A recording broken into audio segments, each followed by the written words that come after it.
Agora, pastor Demóstenes, a Bíblia faz menção de várias ofertas, né? Parece que em algumas circunstâncias o próprio dízimo vai ser chamado também de oferta. Mas vejam, tinha o dízimo, tinha o segundo dízimo, tinha a oferta de sacrifício, ou a oferta pelo pecado, enfim, todas essas ofertas que são mencionadas na Bíblia. Qual delas deveria ser sistemática? Qual delas o povo de Israel, o povo de Deus, deveria praticar sistematicamente, e qual seria a função das outras, demais que não eram sistemáticas?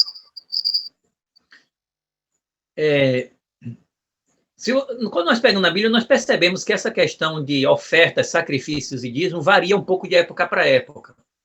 Por que varia? Varia porque você tinha Abraão fazendo sacrifício de animais de forma expiatória e ofertas pacíficas, de gratidão a Deus. Okay? Ele também faz um sacrifício de contrato, como se fazia, mas ali não era um sacrifício no sentido religioso, era um sacrifício de contrato, quando Abraão pega aqueles animais, abre ao meio, né? Se não me falha a memória, em Gênesis 13, 12, alguma coisa assim.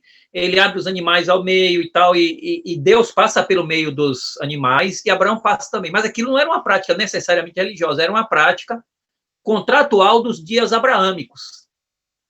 As pessoas que faziam um acordo sério, eles tomavam o animal, partiam no meio e eles passavam no meio dos animais.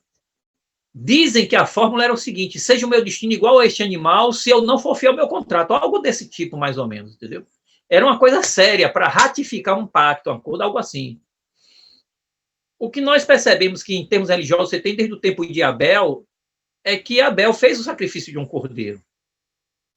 Ok? Mas aquele era um sacrifício de holocausto, digamos assim. Se fosse uma finalidade expiatória para perdão dos pecados, porque ele menciona a questão do pecado está diante de ti, então tudo indica que aquele sacrifício é um sacrifício expiatório para ser feito na porta do Éden, como uma expiação pelo pecado, entendeu? O que acontece é que quando Abraão aparece, já aparece o sacrifício expiatório de Abraão, mas você ainda não tem uma doutrina de sacrifício tão elaborada como aparece no período levítico, que Deus vem do céu e dá detalhes. Aí sim, aí você vai no Antigo Testamento, você encontra mais de 20 palavras diferentes para a oferta. Não são 10, são mais de 20 palavras hebraicas diferentes para a oferta. Então, o que você vai perceber é o seguinte, que a oferta é uma expressão de comunhão, de dependência e de adoração a Deus, a oferta. E muitas daquelas ofertas estavam relacionadas ao calendário e às práticas da teocracia judaica. E aí você pode fazer vários tipos de categorização dessas ofertas, classificação. Você vai botar as ofertas que eram voluntárias e espontâneas, que são as ofertas voluntárias mesmo, as ofertas de gratidão, as ofertas de alegria, as ofertas pacíficas, que a pessoa queria, eram as espontâneas. Existiam aquelas ofertas que eram ofertas obrigatórias. Mas se a oferta, como é que é obrigatória? Pois é, era oferta, mas era obrigatória. Você tinha que a oferta da Páscoa, a oferta dos dias de festas, a oferta do dia da expiação era oferta obrigatória, a oferta pela purificação de um leproso era obrigatória, a oferta pelo nascimento de uma criança era obrigatória, não era opcional. Você podia trocar de um pombinho para uma rolinha para um cordeiro, mas você tinha que dar oferta, não podia ir de mãos vazias. Então, você tinha as ofertas espontâneas, voluntárias, e você tinha as ofertas obrigatórias. Dentro das ofertas obrigatórias está o dízimo. Por quê? Alguém vai estranhar isso. Eu sempre digo que o dízimo é uma oferta, mas nem toda oferta é dízimo. O dízimo tem uma peculiaridade. Por quê? Porque o dízimo tem um uso específico de manter o ministério. As outras ofertas eram livres para uso do santuário. É por isso que você pode ter ministro sem santuário. Mas você não pode ter santuário sem ministros. O santuário acaba e as ofertas do santuário não são necessárias mais por causa do santuário que não existe mais. Mas o dízimo acaba porque, mesmo desaparecendo o santuário, você precisa de ministros. Então, tu prova que Melquisedeque não tinha um santuário levítico, mas Melquisedeque precisava de dízimo, porque ministros não precisam de santuário, porque eles ministram pessoas para levá-las a Deus. Se tiver um santuário, ótimo. Mas todo santuário tem que ser ministro, tem que ter ministros. Então, o que você percebe é que aquelas ofertas que estavam unidas ao santuário, que nasceram com o santuário, elas desaparecem. Agora, as ofertas que vinham antes do santuário, elas permanecem. Fora uma, a oferta expiatória típica, ou seja, aquela que apontava para Jesus. Então, quando Jesus chega, a oferta típica não precisa mais, porque ela representava Jesus.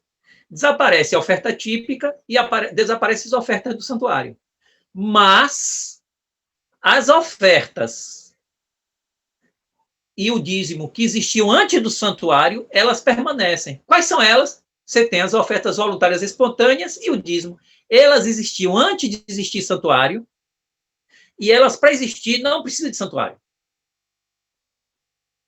Então, as únicas ofertas que permanecem são as ofertas espontâneas voluntárias, que não dependiam do santuário. E o dízimo, que não dependia do santuário de Israel. Então, na mordomia cristã, permanecem aquelas ofertas que não eram originárias do santuário e que não eram típicas. Ou seja, não apontavam para Jesus. Então, o que você tem aí? Você tem que... Eu disse que as ofertas todas da Bíblia dividem-se em duas, as obrigatórias e as voluntárias. As obrigatórias, todas que eram ligadas ao santuário eram típicas, desaparecem. Só ficou uma obrigatória, que foi o dízimo. É por isso que em Números 18, 24, o dízimo é chamado de oferta. Porque o dízimo que os filhos de Israel trazem para os levitas em oferta é chamada de terumá, uma oferta. A única oferta obrigatória que subsistiu foi o dízimo. E das ofertas espontâneas voluntárias, é aquelas que são voluntárias mesmo, que não estão ligadas ao santuário, e menos a típica, que era o sacrifício do cordeiro, que simbolizava o Messias, que morreria pelo pecado do povo, né? Então, acho que aí, em síntese, é isso, né? Tentando resumir ao máximo aqui. Onde entraria hoje? Porque hoje nós praticamos o pacto financeiro, né?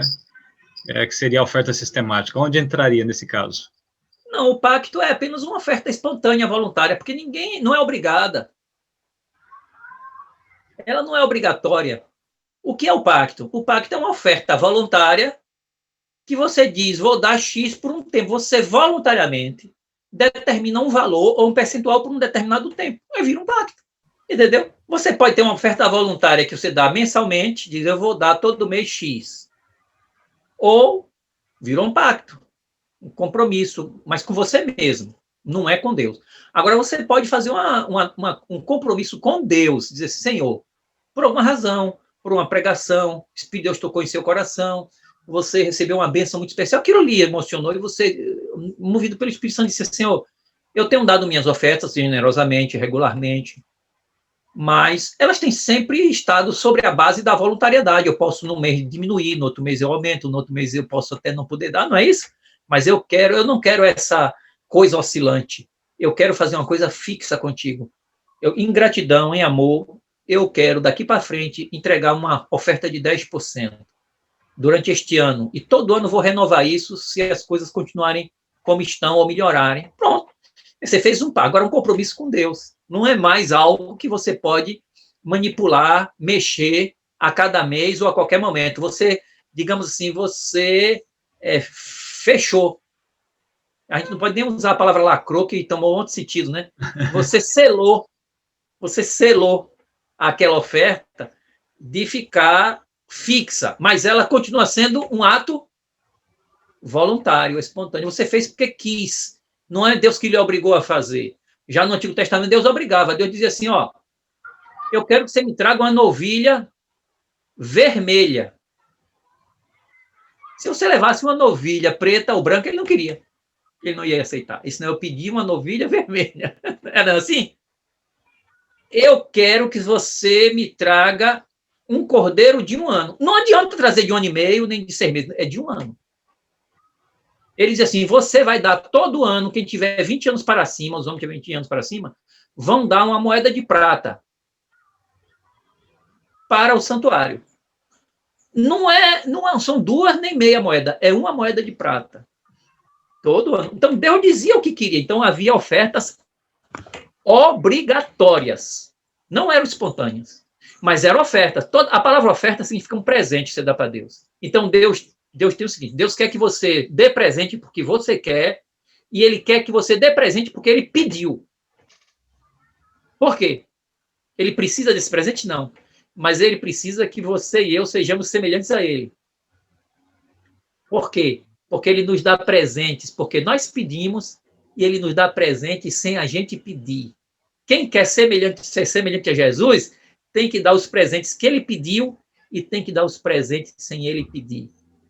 Isso significa uma relação de respeito, de obediência, de submissão e uma relação de espontaneidade, de exuberância, de desprendimento, de generosidade. Esse é o caráter de Deus. Tudo que Deus pede para fazer é para que nós voltemos ao Éden. O que é voltar ao Éden? É voltar a ser a imagem e semelhança de Deus, como Ele nos criou e o pecado distorceu.